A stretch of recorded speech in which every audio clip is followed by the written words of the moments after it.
Hi everyone, welcome to today's video. So today we're talking about Kingdoms of Amalur, the re-reckoning for the Nintendo Switch. So without further ado, let's make a start with that review.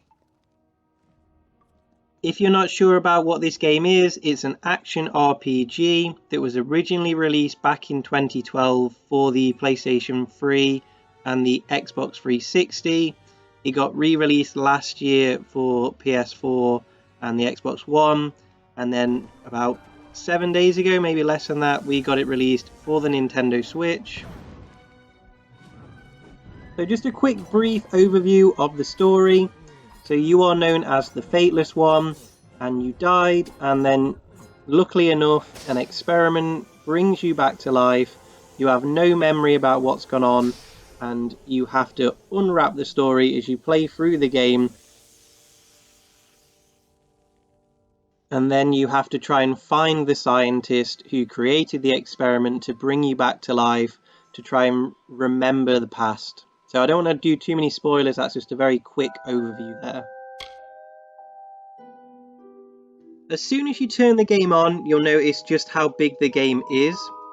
So you have the opportunity to choose from 8 different characters, and then there's 4 women and 4 men.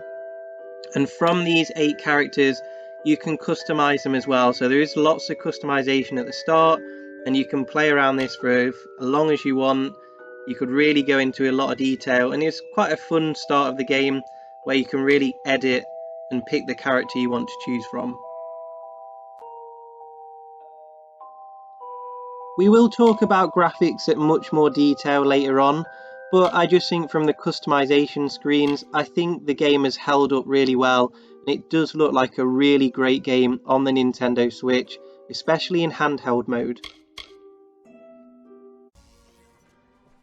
In terms of the combat, I genuinely think this is the best combat system for an action RPG that I've ever played. I know that's a strong claim, but I really enjoyed it. There's so much to choose from.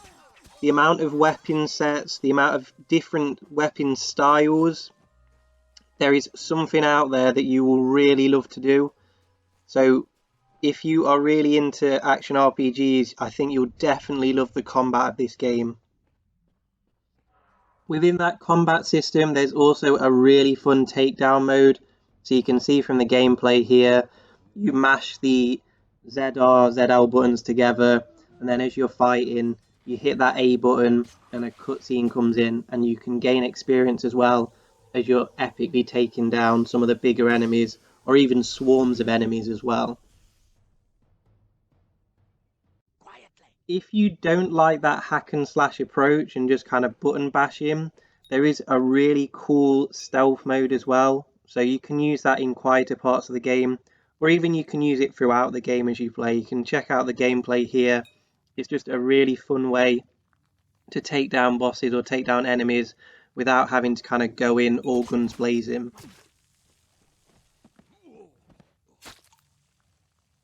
Like most RPGs, you do have a skill tree.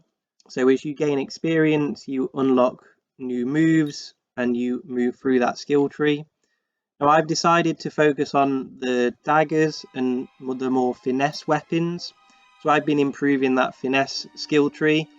But also it's important if you use a secondary weapon to make sure that you've improved the skill tree for that secondary weapon as well. It certainly isn't a negative, but it's a little bit overwhelming. Now because there are so many different weapons to choose from, there's so many skill sets to pick as well, it can be a little bit overwhelming to decide which one you're going to improve and which one you're going to focus on, especially when you start the game. You go to a chest and there's just loads of different outfits, loads of different weapons. So just be prepared, take some time as you're choosing that skill set and deciding which skill set and which weapons to pick. I've never experienced the game on the PS3 or Xbox, so I can't tell you if the game has been improved that much back from the original. It looks like it isn't a cheap port though. I think they've really done their utmost to try and get the best possible experience over to the Nintendo Switch. This review is based purely in handheld mode, So I've had a great experience graphically in handheld mode. I haven't experienced any crashes or anything like that. There are a couple of areas that possibly could have done with a few more improvements. I think that's mainly the cutscenes. They're just starting to show their age just a little bit. And obviously the game is 10 years old. But overall, I think we are getting a really fantastic experience on the Nintendo Switch, particularly in handheld mode.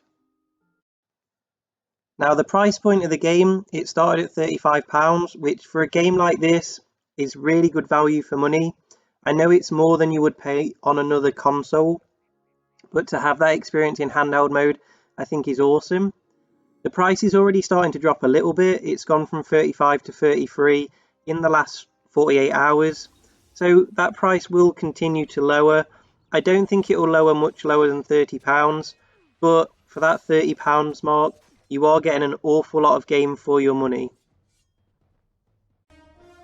So overall, I think we have a fantastic game here. I think if you enjoy Immortals Phoenix Rising, Dragon's Dogma and Skyrim, I think if you put all three of those games together, this is what you get. I've absolutely loved my experience so far and I can't wait to put more hours into the game. My advice though, if you are going to pick this game up, is to really take your time. There is so much to do, from crafting to new spells to different weapon sets to choosing your primary and secondary weapons to skill trees. It's an enormous RPG. So if you're not used to playing such massive action RPGs, take your time with this game so you get the best experience from it.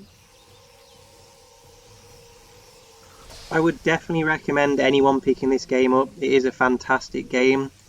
So with that being said, thanks a lot for watching this review. I hope you enjoyed it. Don't forget to like, comment and subscribe to help my channel to grow. And I look forward to seeing you in the next review. Thanks a lot everyone.